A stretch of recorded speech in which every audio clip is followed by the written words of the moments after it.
What up, y'all? It's your boy Trainerman, and we are here with a new video to our Road to 7 Plates video series podcast. And here today we are working some glutes, outer glutes, gluteus maximus, all that. So basically, we're gonna focus on body weight exercises, also incorporating bands. For a lot of glute exercises, you don't even need a lot of equipment to get great results, and you can develop a powerful glute muscle by just doing these. So this first exercise is a hip abduction, but it's a combination between a plank and a hip abduction. So this, you actually work in both glutes at the same time, working those outer glutes to start forming that fullness. You can see what you want to do is you want to drive that knee out and up as you're driving your hip off the ground. That way you're incorporating both glutes into this movement. So this is a really good exercise. This is actually my first time doing this. Usually I'll do a clamshell exercise where you're actually staying on the ground with the hip, but this one allows me to incorporate both sides of the glutes much better. So I'm gonna keep this in my repertoire. And this one I got a really good contraction. So what I did is I added this little green band here. It wasn't a lot of resistance. So in my next video, I'm gonna add a thicker band because I really wanted to push to see what kind of work I could get out of it. And it was really working me. You can see most of my reps are pretty consistent. Sometimes I really didn't get my hips up like I needed to. So this is something I'm gonna continue to work so I can really maximize the effectiveness of it. So working here, it's important to have glutes for the guys as well. Guys, glutes are really one of your most powerful muscles. It helps you with your squats, deadlifts, all your hip hinges. You want to have strong glutes. And sometimes you'll notice that you have lower back tightness. It's because you're not activating them things. You gotta learn how to contract them correctly. And you do that by actually working them out, so you know how to get the most out of these usually underutilized muscles. So you can actually get them from doing like deep squats and stuff, but you actually should target them individually, isolate them to really get the most out of these muscles here. You can see I'm doing a variation of a hip abduction here. There's so many variations, but this one's simple. You can see I double wrap the band on this one.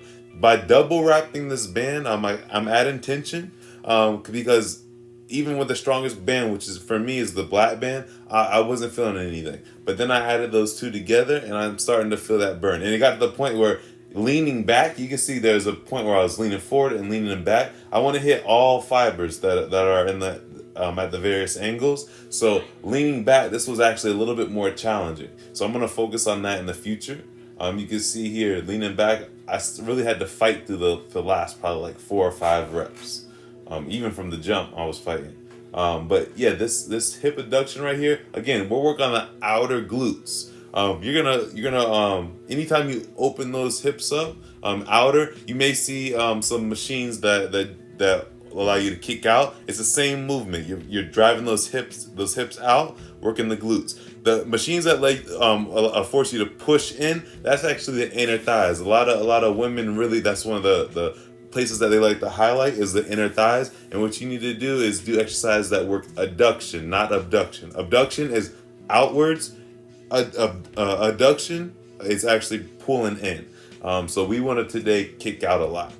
This exercise, it looks like a standard hyperflexion of the back, but if you really pay attention, you can notice that my shoulders are dropped. And I'm not really trying to contract my lower back in this movement. I'm trying to take my back out of the equation completely. By doing that, I really get a contraction, like as if I was doing some sort of good morning or something. So by dropping the hips and letting my body be pulled up by through the glutes, you can see this close up right here. I'm actually contracting the glutes more so than anything. I felt it a little bit in my back, but the gluteus maximus, I want to develop as much power out of those glutes as I can. Again, this is my first time doing this one too.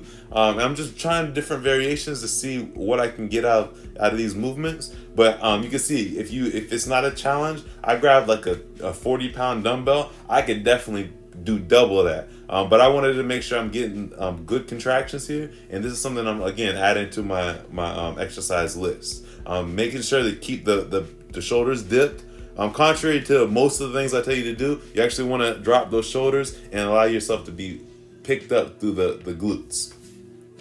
Here, everybody does this exercise now. Before, nobody knew about it. Now, you see every time you go to the gym, all the women, even men are doing it. There's a reason for that, because this is really just one of the most effective exercises for the glutes. By doing this exercise, this hip thruster, you're really getting as much weight as you possibly can up on this barbell, really developing as much muscle tearing effect as you can. This hip thruster, you can stack up. What you're gonna need definitely is to have that hip pad, because that's gonna protect your pelvis. Because when you start adding weight, that shit starts to get real painful. There's a machine that I had in another video that I used before. I got to a certain weight with the machine, and then it just became almost unbearable with the belt that it had, because I was doing too heavy. So I guess that I prefer to go back to this barbell. I'm gonna definitely start getting heavier with this as well. But I was doing about a 15 rep range hinge, and I was getting a nice burn out of this. What you want to make sure that you do is you keep your back and hips aligned, because what you want to do is you want to get a hyperflexion of the hips. Because if you just go up through the motions and you're not able to fully extend and lock out the hips, you're not going to feel any contraction in the glutes. You're just going through the motion. So make sure when you get to the highest range of motion right there, you're squeezing, contracting those glutes, and just trying to drive those glutes up to the ceiling. You can see, and I'm trying to generate as much power as I can.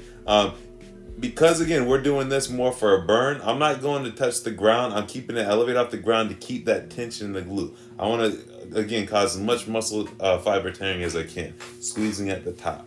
Again, this is one of the most effective exercises you can do for the glutes. If you want big, strong, a fat booty, that's not just when I say fat booty, I mean big booty and muscular booty. You definitely need to make sure that you incorporate some of these exercises in it.